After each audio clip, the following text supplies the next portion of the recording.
Alright, so today I've got a hole stripped out in one of my sander in the pad. So this guy, screws into one of these holes. The hole's actually supposed to be this size, but the hole that's stripped out is this size. So you can see it's bigger than the all thread, which is about 1/4 20. So it just kind of strips through there. So I'm going to have to fix that, and the way I'm going to do it is use some of my machines. I'm going to machine a piece to go in here, and I'm going to press fit it in there, and the piece that goes in there is going to be threaded. So that's what I'm going to do today.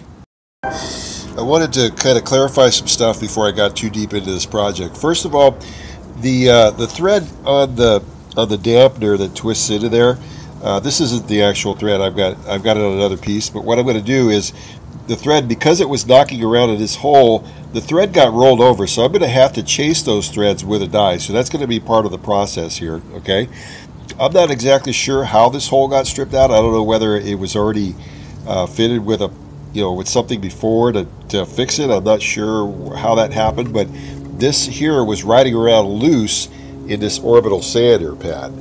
So that's just not a good thing. You want to have all 4 pads in contact, and everything needs to be attached. Okay, so there's going to be a little twist of something different that I'm going to do with this project here. Rather than drilling it out to a fractional drill bit size, what I'm going to use is I'm going to do letter gauge drill bit sizes. So those go from A to Z, and the number Z is the largest. Okay, and those are just kind of a continuation of numbered gauge drill sizes. Like number 1 on up to, well, I've got them all the way up to 97, because I've actually drilled 97, which is just microscopic almost.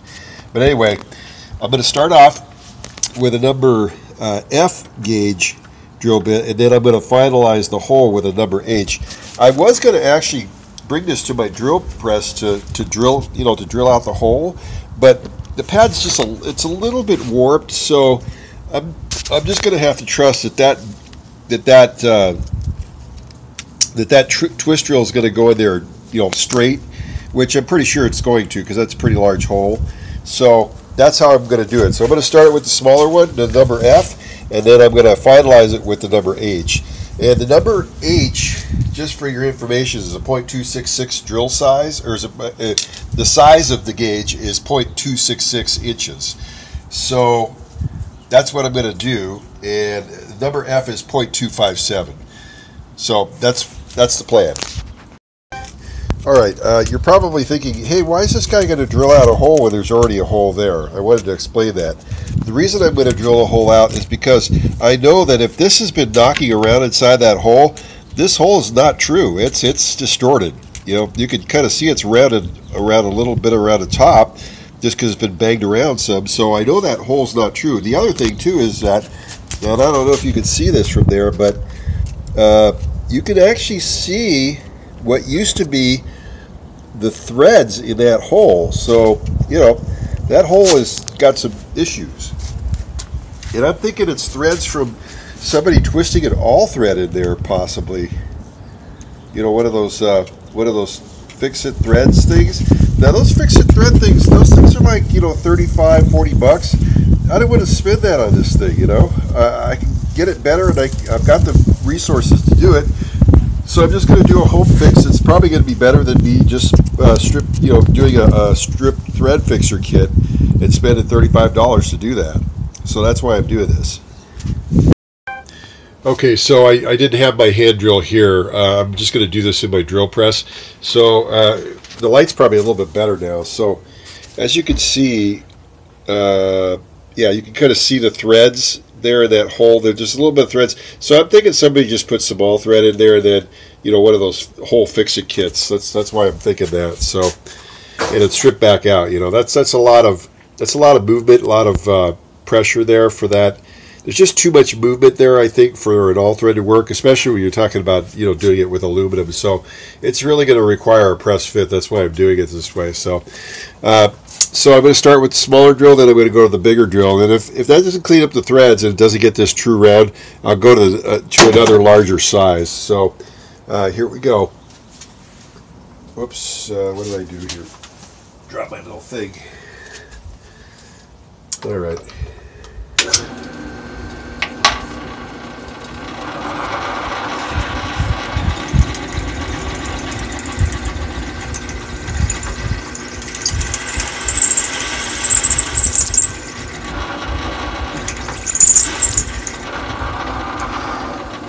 Okay, so you get the idea. So what I'm going to do is I'm going to dread it out until I don't see the threads anymore. That actually seemed to clean it up, but it's not completely perfect yet. So probably the next size will clean it up, and then it'll be good enough to press the piece that I'm going to press in there. So I won't show me drilling the. I won't show me re-drilling it because you get the idea. All right, so I ended up going to a number J hole, which ended up cleaning up the walls, and it appears that when this was loosened, it was slopping around, so it rounded out the top part of the hole got more distorted than the middle part of the hole because of the of that moving around. So now it's all cleaned up. Let's see if I can show it to you. I don't know if you can see that well enough, but it's actually a cleaned up hole.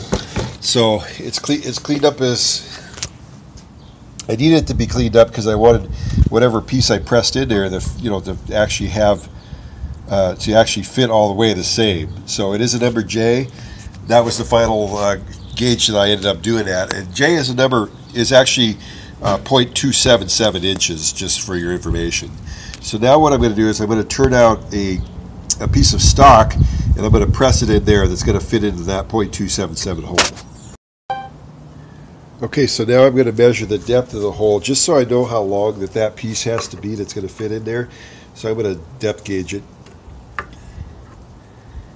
and it appears to be about 0.65 or so. So I'll just turn out a piece that's 0.65. It's going to go to that hole 0.65 deep, and it's going to be that J stock in thickness, possibly like a thousandth of an inch larger for friction. So we'll see what kind of a job I have ahead of me to press fit that. All right, so I'm going to go ahead and turn out a piece that's going to fit in there. I've got brass hex stock here, so let me just kind of show you the setup. I've got brass hex stock. I'm going to cut it so that it's round. I'll cut the hex pieces off of it, and it'll end up being just about the right thickness for that to press into that hole there once I get the flats rounded off of it from machining it. So I'm just going to cut it, and I'll cut it 0.65. Well, I'm going to cut a little bit deeper than 0.65 because I still have to cut it off. And then once I cut it, it'll probably be like 6 1/4, 0.625 or something like that. So let me just go ahead and turn this out here. Let's do that here. I don't know how good this shot's going to turn out, but we'll see.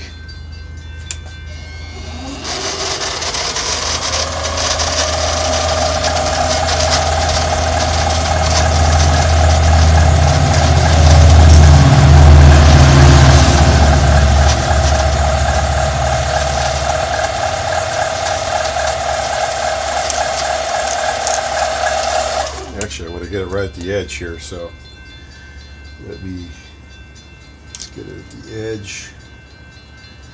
I don't have my glasses on.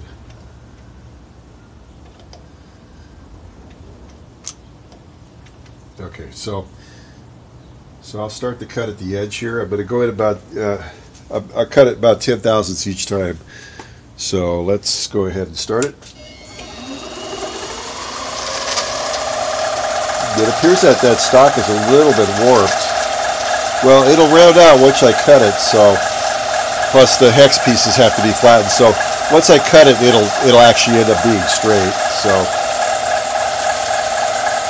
let's go to about 10. This is my starting point here.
About 680. Okay, so you can kind of see what I'm doing here. I'm just gonna end up machining it until it's round. So I'm not gonna show every single step to that because it's just basic lathe work. So I'll keep cutting it slowly but surely until it gets to the right diameter, and then I'll cut it off and press fit it into there. Okay, so I've machined the piece now. Okay, I had to do another piece because I ended up doing a couple other ones that were too small. This is actually 3/100 in diameter. Hole is 0.277 as the drill index indicated. So I'm going to have an overlap of 0.23. That should be enough to give me the friction that I need going into this thing. And given that aluminum is a little bit, both metals are actually a little bit soft, but I think aluminum is softer than brass. That should work out pretty good. So what I'm going to do is I'm going to cut this piece off to where it's about 6 1/4 long, 0.625, and then I'll machine the face of this off, machine the other face off, and then I'll press it in. Oh yeah, I did forget to mention. Okay, before I can actually do any of that, I am going to face this piece off here just to get it smooth first of all. But what I'm going to do is I'm going to drill it so that it can be tapped out for 1/4 20 threads. So it'll actually be drilled before it goes in here. So in other words, it's going to be a tube fitting into that. Okay, so now I'm ready to drill through the stock. So I actually started the hole with a center drill bit, so it finds center because this turns and the drill bit doesn't, so it finds center on the piece of stock. I machined it flat on this end before doing this, so that's a nice flat piece. Now I've got my drill set in there. My drill stop, it turns out that the threaded piece on there that clamps out of the drill was I couldn't get it to turn, so I just used a piece of tape there to set my depth there of how deep I have to drill that. So now I'm going to go ahead and turn it. I kept it on the stock because it's hard to grip this round stock in that chuck, especially since I'm going to take a pretty big chunk of the it's going to be a fairly large hole drilled through there. So now I'm just going to go ahead and run it through until it gets to that. Whoops. Well, I'm not going to show this part, but you'll see it once it's done. Okay, so now I've completed the rifle boring of this piece of stock here, so it's actually bored all the way through there. So now what I'm going to do is I'm just going to go ahead and cut it off, then I'm going to press it into that hole. So I'm going to cut it off with a bandsaw, don't need to show that, and then I don't actually need to get this in machined because it's going to press into there. You're not going to actually see it, but this is the side it's going to be seen, so that's why I machined that piece. Alright, so I just wanted to show you here. It's actually so I've bored it through, I've cut it off. This piece is not a straight cut because it's going to fit into the bottom of there, and this piece here is actually 0.640 long, and the hole is 0.650 or longer. So it's gonna press into there just fine. So now what I'm going to do is I'm going to press this in, and I'm going to have my I'm going to have the stock that I need to tap that hole with the 1/4 inch tap. So the next step that I'll do is press that in. So now I'm going to press the piece in. I did chamfer the other end a little bit, just so it would be a little bit easier to start. This would be a lot easier to do with a hydraulic shop press, but I don't have one here, so I'm going to do it with a clamp. It should, should be able to go right in. If you recall, the piece is about 22 thousandths larger than the hole, so that's about enough to get a friction fit. So now I'm just going to go, and I had to start it with the clamp. I've already got it set up. That's kind of the trick. That's why I chamfered the edge, just so it'd have a little bit of an edge to get in there. So now I'm going to just go ahead and tighten this, and hopefully it'll just press it into there. It's a little bit tricky because you got to get it exactly centered when you use a clamp. I was going to use a vise, but I could get this piece to vise into the get into the vise, to where it was straight. And this piece is slightly warped, so that doesn't help matters any. So now I'm just going to go ahead and try to clamp it in.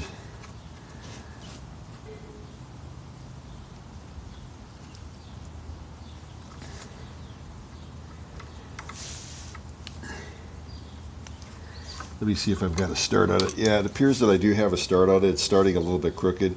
It'll straighten out once I get it, once I start pushing it more. And I'm going to actually start it right about here now, since I started it there. It should get it to straighten out, hopefully. I've been looking for reasons to get a shop press, and it looks like that's definitely something that I got to do. There's been a couple of instances lately where I've needed to use a shop press. It seems to be pushing in more crooked. And this is one of those times to where it's got to be, to where I need a shop press to do this type of thing. So basically, this is going to press into there. I got to use a shop press. I don't know if I'm going to go out and buy one or not to do this project with. I've kind of got a quick deadline. I'm probably just going to take it up to the local shop over here. I got a hot rod shop that can press this in for me. So that's basically it. Then once I have this pressed in, it'll press into there, and then I'm going to tap it, and then just screw that, just screw this guy back into there. Now, because this was rattling around in the hole, the threads got rolled a little bit, so I'm going to just go ahead and chase these threads with a 1/4-20 die, and that should be it. So hopefully you learned something, and thanks for watching.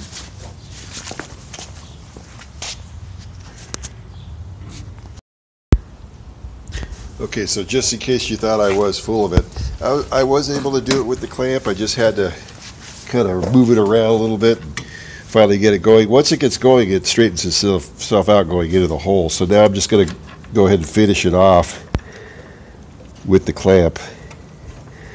Try to get that thing centered.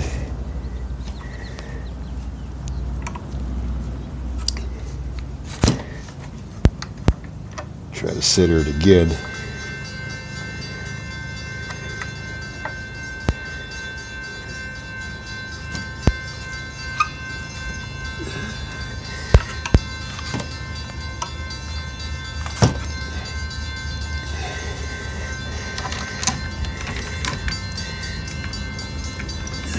Let me just get it to where it's flush, and we're good to go.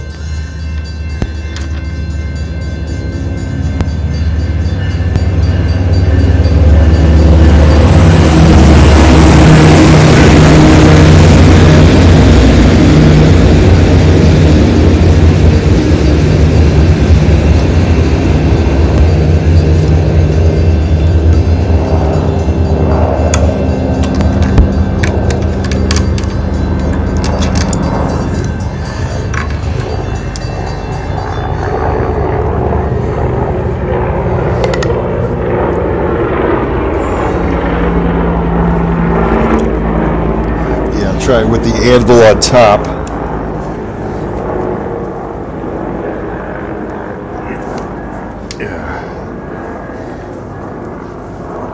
There we go. Okay, I believe it's flush now. So there we go. We got it pressed in. So now I'm just going to go ahead and tap it out. I'm going to screw the piece in. I don't know if I'm going to show tapping. I might as well. So I'll come back on camera when I'm tapping it out. Okay, so yeah, I did want to show it as it was pressed in. So it's actually flush with the top of the, gee, I can't see what I'm doing here. Okay, oh, it's actually flush with the top of the hole there. So now, you know, I've got to tap that piece out, and that'll be the next step. Okay, so I did tap out the hole. I didn't figure there was a need to show it, me tapping it. So now it's all done. This is the good side threads. I'm going to chase these threads with a die after I'm done with everything. But just to show you here. Twist right in. So that thing is press fit. It's not going to just fall out. I mean, it's in there, you know. So about 22 thousandths friction is going to hold that in there for the rest of time or until this thing breaks or whatever. So that's it for the video. Thanks for watching.